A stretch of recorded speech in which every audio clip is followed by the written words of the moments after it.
Welcome students. Last लेक्चरमध्ये आपण kingdom फंगाय हे बीट चालू केलं होतं. त्याची जनरल इन्फॉर्मेशन आपण पाहिली आणि त्याचे जे 4 क्लासेस आहेत, फायकोमायसेट्स, अस्कोमायसेट्स, बॅसिडिओमायसेट्स आणि ड्यूटेरोमायसेट्स, तर यापैकी 2 क्लास ह्याची इन्फॉर्मेशन आपण घेतलेली आहे. तर या लेक्चरमध्ये आपण राहिलेले 2 क्लास बॅसिडिओमायसेट्स आणि ड्यूटेरोमायसेट्स हे पाहणार आहोत. Basidiomycetes, these are commonly forms or commonly known forms are mushrooms. त्यांना आपण मशरूम्स म्हणून ओळखतो. बॅसिडिओमायसेट्स मध्ये येणारे हे जे मशरूम्स आहेत, they R used for edible purpose, खाण्यासाठी वापरले जातात.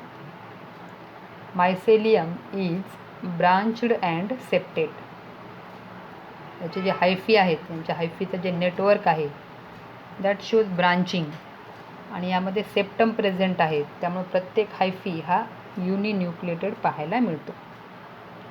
जर तो मल्टीन्यूक्लिएटेड असेल तर त्याला सिनोसायटिक हायफी असं म्हणतात, बरोबर आहे. परंतु बॅसिडिओमायसेट्स जे आहेत they R septate. Reproduction, asexual reproduction is generally not found. यांच्यामध्ये असेक्शुअल रिप्रोडक्शन मेथड ही वापरली जात नाही. Vegetative reproduction occurs bye fragmentation. आता आपल्याला व्हेजिटेटिव्ह रिप्रोडक्शन माहीत आहे. When the body growing parts, ज्याच्यामुळं वाढ होत असते, जे ग्रोईंग पार्ट्स आहेत, जे वाढीमध्ये मदत करणारे, जसं आपण पाहतो प्लांटमध्ये रूट, शूट, लीफ हे जे भाग आहेत, यांच्याद्वारे होणारे जे रिप्रोडक्शन असते that is called as vegetative reproduction and the method is fragmentation.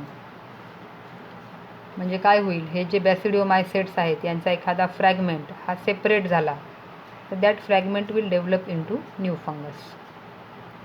Sex organs are absent but plasmogamy is present. यांच्यामध्ये सेक्स ऑर्गन्स हे पाहायला मिळत नाही, दे आर ॲबसेंट. जसं आपण पाहतो की अस्कोकार्पमध्ये आपण पाहिलं होतं की जे स्पोर्स तयार करणारे जे स्ट्रक्चर आहेत तसे स्ट्रक्चर यांच्यामध्ये तयार होत नाही. बट मेथड्स दॅट इज प्लास्मोगॅमी, कॅरिओगॅमी आणि मिओसिस या तिन्ही स्टेजेस मात्र कंप्लीट केल्या जातात. पहिली प्लास्मोगॅमी ही स्टेज, ज्याच्यामध्ये सेलचं जे प्रोटोप्लाझम आहे ते एकमेकांमध्ये मिक्स होतं आहे. नंतर आहे कॅरिओगॅमी, म्हणजे 2 न्यूक्लियस जे आहेत, 2 सेलमधले हे न्यूक्लियस एकत्रित येतात, फ्यूज होतात, म्हणजे डायकॅरिऑन ही स्टेज तयार केली जाते. आणि या डायकॅरिओटिक स्टेजमध्ये मिओसिस होते, रिडक्शनल डिव्हिजन होतं आहे आणि त्यापासून 4 बॅसिडिओस्पोर्स हे तयार केले जातात. आता आपल्याला माहीत आहे की जे कॅरिओगॅमीनंतर जे डिप्लॉईड स्ट्रक्चर तयार झाले त्यामध्ये मिओसिस किंवा रिडक्शनल डिव्हिजन होतं आहे आणि तयार होणाऱ्या ज्या डॉटर सेल्स आहेत त्या 4 डॉटर सेल्स तयार केल्या जातात ज्या की हॅप्लॉईड असतात, बरोबर आहे. तसंच इथं 4 बॅसिडिओस्पोर्स हे तयार केले जातात जे की हॅप्लॉईड असतात. एक्झाम्पल बघा, Agaricus that is mushroom. Second smut किंवा युस्टिलॅगो, या ठिकाणी मेजचे जे कॉर्न आहे त्यावर इन्फेक्शन दिसायलं. आणि Puccinia that is rust fungus, हे आपल्याला मुख्यतः व्हीटवर पाहायला मिळणारं फंगस आहे. Next is Deuteromycetes. These are imperfect fungi. यांना इम्परफेक्ट फंगाय असं म्हणतात. अगोदरचे जे 3 होते, फायकोमायसेट्स, अस्कोमायसेट्स आणि Basidiomycetes, they are called as perfect fungi. Why they are called as imperfect? These deuteromacetes are called as imperfect fungi because in these only asexual and vegetative phases of reproduction are seen or present. यामध्ये sexual reproduction हे होत नाही, तर asexual आणि vegetative मेथडद्वारेच reproduction केलं जातं. Some members R सॅप्रोफायटिक और some are parasitic. आता जे किंगडम फंगायचे मेंबर्स आहेत दे आर हेटेरोट्रॉफ्स, त्याच्यामुळं ते स्वतःचं फूड तयार करणार नाहीत, तर काही डेड मटेरियलवर अवलंबून आहेत दे आर सॅप्रोफायटिक आणि काही लिव्हिंगवर अवलंबून आहेत दे आर पॅरासायटिक. जे डेडवर अवलंबून असणारे सॅप्रोफायटिक आहेत, they are also known as decomposers and they help in mineral recycling or cycling. Deuteromycetes हे डिकम्पोजर म्हणून काम करतात, म्हणजेच ते डेड ऑर्गॅनिक मॅटरला फ्रॅगमेंट करतात, त्यांना सिम्पल फॉर्ममध्ये कन्व्हर्ट करतात आणि जे इनऑर्गॅनिक घटक आहेत ते सॉईलमध्ये रिलीज केले जातात, ज्याचा उपयोग प्लांटच्या रूट्सद्वारे केला जातो. म्हणजे अशा प्रकारे जे मिनरल्स आहेत ते रिसायकलिंगमध्ये आणले जातात. दे produces कोनिडिओफोर्स. Conidiophores are the special branches that produces spores, and that spores are conidia. These conidia are non-motile. जे spores आहेत ड्यूटेरोमायसेट्सचे हे नॉन मोटाईल आहेत, they are conidia. Example is Alternaria, Colletotrichum आणि Trichoderma. These are the examples of imperfect fungi or Deuteromycetes. आता आपण ह्याचा पुढचा भाग बघणार आहोत, that is fourth kingdom, kingdom Plantae. We all know that kingdom Plantae the members are green plants. It includes all eukaryotic, unicellular और multicellular, chlorophyll containing organisms. Kingdom प्लांटीमध्ये येणारे जे काही मेंबर्स आहेत दे आर यूकॅरियोट्स, म्हणजे त्यांच्या सेलमध्ये डेफिनाईट न्यूक्लियस हा प्रेझेंट आहे. दे आर युनिसेल्युलर और मल्टीसेल्युलर. अल्गीसारखे काही जे आहेत ते युनिसेल्युलर आहेत आणि most of they are multicellular structures. आणि सगळ्यात महत्त्वाचं they are chlorophyll containing organisms, आणि त्याच्यामुळं क्लोरोफिल हे ग्रीन कलरचं पिगमेंट या मेंबर्समध्ये असल्यामुळं किंगडम प्लांटीचे जेवढे काही प्लांट्स आहेत they appear green in colour. Their mode of nutrition is autotrophs and that is they are photo autotrophs. स्वतःचं फूड स्वतः प्रिपेअर करतात आणि दे आर फोटो ऑटोट्रॉप्स का? Because for preparation of food they uses sunlight and that sunlight is captured by the green coloured pigment that is chlorophyll. But some are heterotrophic plants such as insectivorous plants. Insectivorous means that are insect eating plants, जे insect खाणारे plants आहेत. Example bladderwort and Venus fly trap. आता plant आहेत स्वतःचं food तयार करतात तरी पण इन्सेक्ट का खातात? तर these plants are most of present in marshy area, किंवा अशा ठिकाणी आहेत ज्या ठिकाणच्या सॉईलमध्ये काही मिनरल्स हे कमी असतात. आणि टू गेट दिस मिनरल, हे मिनरल्स मिळवण्यासाठी ते जे प्लांट्स आहेत त्यांच्यामध्ये एक स्पेशल मेकॅनिझम चालते आणि त्याचा उपयोग ते इन्सेक्ट इटिंगसाठी करतात आणि आपली मिनरल्सची जी रिक्वायरमेंट आहे ती फुलफिल करत असतात. Second are parasitic plant. That parasitic means they are dependent on living plants and example is Cuscuta. मराठीत ज्याला आपण अमरवेल असं म्हणतो ते कस्कुटा बघा. That is present on green plant. Green प्लांटवर अवलंबून आहेत आणि ते त्या ग्रीन प्लांटमधून रेडीमेड फूड मटेरियल आणि वॉटर हे घेत असतात. That are Cuscuta. इथे बघा ब्लॅडरवर्ट, त्याचं मेकॅनिझम दाखवलं आहे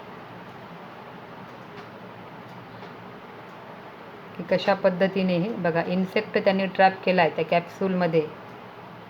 त्या इन्सेक्ट कशा पद्धतीने हे ब्लॅडरवर्ट पकडतात ते दाखवलेलं आहे. बघा इन्सेक्ट आहे कॅप्सूलच्या शेजारी,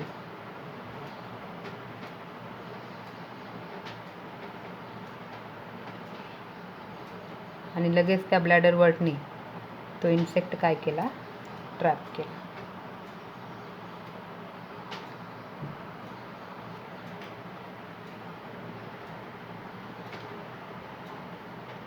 दिस इज व्हीनस फ्लाय ट्रॅप.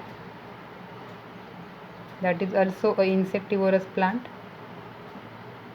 बघा हे व्हीनस फ्लाय ट्रॅपचे ट्रॅप आहेत. आणि हे ट्रॅप ओपन झाले.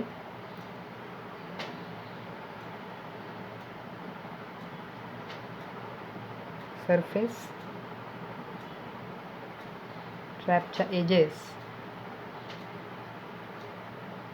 बघा यामध्ये असणारे हे सगळे सेन्सरी स्ट्रक्चर्स ज्याचा उपयोग त्या ठिकाणी इन्सेक्ट आलाय का नाही हे ओळखण्यासाठी ते करत असतात.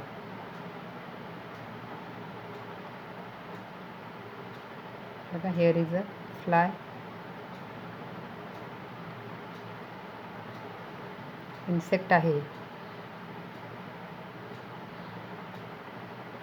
त्या इन्सेक्टच्या मुवमेंटमध्ये बघा आता त्या सेन्सरी पार्टला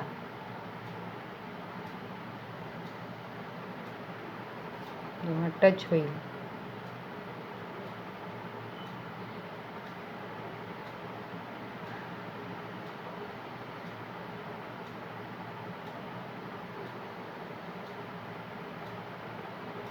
टच झाल्याबरोबर ट्रॅप बंद झाला आणि तो जो इन्सेक्ट होता, ती जी फ्लाय होती ही आत अडकून राहिली. बघा आता ह्या फ्लायला कॅच केलं. बघा त्याच्या सेन्सरी पार्टला टच झाल्याबरोबर तो ट्रॅप जो आहे हा बंद केला जातो.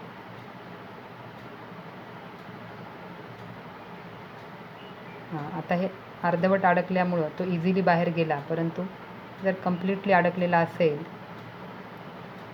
तर that is unable to fly.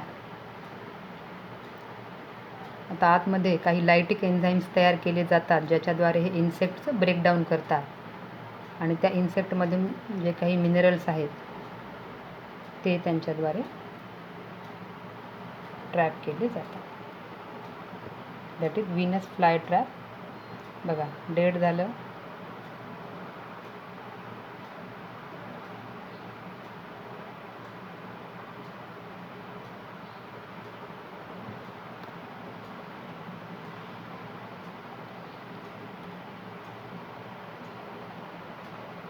Next, the cell wall is mainly made up of cellulose. जे प्लांटचे जे सेल वॉल आहेत त्या सेल्युलोजपासून बनलेले आहेत. किंगडम प्लांटी इन्क्लूड्स, यामध्ये येणारे जे काही क्लास आहेत, number 1 is algae, bryophytes, pteridophytes, gymnosperms and angiosperms. Life cycle is divided into 2 distinct phases. यांच्या लाईफ सायकलमध्ये 2 महत्त्वाचे भाग आहेत. एक आहे डिप्लॉइड स्पोरोफायटिक फेज. आता स्पोरोफायटिक म्हणजे स्पोर्स प्रोड्युसिंग. जसं आपण पाहिलं फंगायमध्ये स्पोर्स तयार केले जातात, तसंच हे स्पोर्स तयार करणारी डिप्लॉइड फेज आणि नंतर जी तयार होते त्या स्पोर्सपासून तयार होणारी gametophytic phase. That alternative with each other. ह्या ज्या दोन्ही फेजेस आहेत स्पोरोफायटिक आणि गॅमेटोफायटिक, ह्या फेजेस अल्टरनेट चालत असतात. And the phenomenon is called as alternation of generation. Generation ही काय केली जाते, अल्टर होत असते. काही काळाकरता स्पोरोफायटिक डॉमिनंट फेज असते, तर काही काळाकरता गॅमेटोफायटिक ही फेज पाहायला मिळते. नाव last, kingdom animalia. Organisms in kingdom animalia are eukaryotic multicellular. आता यामध्ये पण येणारे जे ऑर्गॅनिझम्स आहेत ते यूकॅरियोटिक आहेत, म्हणजे त्यांच्या सेल्समध्ये डेफिनाइट न्यूक्लियस आहे and they are multicellular. Their mode of nutrition is heterotrophic, म्हणजे हे स्वतःचं फूड स्वतः तयार करत नाहीत. They are dependent on plants, फूडसाठी ते प्लांटवर अवलंबून आहेत. Their mode of nutrition they are holozoic. That means by ingestion of food, ते फूड तोंडाद्वारे घेण्याचं काम करतात. त्या नेचरला होलोझोइक असं म्हणतात. Their cells lack cell wall. आत्ताच आपण पाहिलं की किंगडम प्लांटीचे जे मेंबर्स आहेत त्यांची सेल वॉल ही सेल्युलोजची आहे, किंवा अगोदरही आपण पाहिलं फंगायमध्ये ती चिटिनची बनलेली आहे, तर डेस्मिड्स किंवा डायटम्स यांच्यामध्ये ती सिलिकाची बनलेली आहे. परंतु ॲनिमेलिया किंवा ॲनिमल्स जे आहेत यांच्या सेलमध्ये सेल वॉल ॲब्सेंट आहे. The stored food reserve is glycogen or fat. आता आपल्याला माहीत आहे की हे स्वतःचं फूड तयार करत नाही, तर जे स्टोअर केलेलं फूड आहे ते ग्लायकोजन किंवा फॅट या स्वरूपामध्ये स्टोअर करतात. किंगडम प्लांटीचे जे मेंबर्स आहेत त्यांच्यामध्ये फूड स्टोरेज हे स्टार्च या फॉर्ममध्ये होत आहे, तर ॲनिमेलियामध्ये हे फूड स्टोरेज ग्लायकोजन किंवा फॅट या स्वरूपामध्ये होत असते. They are capable of locomotion. हे जे ॲनिमल्स आहेत आपण पाहतो की they are capable of locomotion, त्यांच्यामध्ये मूवमेंट ही पॉसिबल आहे. ते एका ठिकाणाहून दुसऱ्या ठिकाणी डिस्प्लेस करू शकतात. Higher forms show elaborate sensory and neuromotor mechanism. जे डेव्हलप्ड ॲनिमल्स आहेत त्यांच्यामध्ये नर्वस सिस्टीम ही वेल डेव्हलप्ड आहे, सेन्सरी आणि न्यूरोमोटार मेकॅनिझम हे वेल डेव्हलप्ड पाहायला मिळतात. Sexual reproduction occurs by copulation and that is followed by embryological development. Copulation is the act for the fertilization. जे सेक्शुअल ॲक्ट आहे त्याला कोप्युलेशन असं म्हणतात. आणि नंतर मग फर्टिलायझेशन होऊन जो काही झायगोट तयार होईल त्याचा एम्ब्रिओ आणि एम्ब्रिओलॉजिकल डेव्हलपमेंट या पद्धतीने डेव्हलपमेंट ही कंप्लीट केली जाते. So this is all about 5 kingdoms. R.H. Whittaker यांची जी काही 5 किंगडम सिस्टीम मेथड होती त्यामध्ये आपण 5 किंगडम पाहिले. पहिला जो होता kingdom Monera, second kingdom protista, kingdom फंगाय, kingdom Plantae आणि किंगडम ॲनिमेली. आता या ठिकाणी किंगडम प्लांटी आणि ॲनिमेलिया याच्याबद्दल थोडक्यात माहिती दिलेली आहे, कारण हे पूर्ण चॅप्टर इन डिटेल आपल्याला पुढं घ्यायचे आहे, त्यामुळे इथं इंट्रोडक्टरी फॉर्म एवढंच घेतलेलं आहे. तर जर 5 किंगडमचं जर आपण कंपॅरिझन केलं तर मोनेरा हा प्रोकॅरिओटिक ग्रुप आहे, तर तिथून पुढचे जे 4 किंगडम आहेत ते युकॅरिओटिक आहेत. मोनेरा हा युनिसेल्युलार आहे. प्रोटिस्टा यांच्यामध्ये येणारे ऑर्गॅनिझम्स युनिसेल्युलार आहेत. फंगायमध्ये काही युनिसेल्युलार आहेत तर काही मल्टीसेल्युलारही आहेत. आणि वरचेवर जर आपण हायर किंगडमकडे गेलो तर मल्टीसेल्युलार ऑर्गॅनिझम्स हे जास्त पाहायला मिळतात. प्रत्येकामध्ये असणारे मोड ऑफ न्यूट्रिशन हा भाग वेगवेगळा आहे, परंतु जर आपण पाहिलं तर किंगडम फंगाय आणि किंगडम ॲनिमेलिया हे टोटली हेटरोट्रॉफिक आहेत. किंगडम फंगाय हे डेडवर अवलंबून असणारे आहेत आणि काही लिव्हिंगवर अवलंबून असणारे आहेत, बरोबर आहे.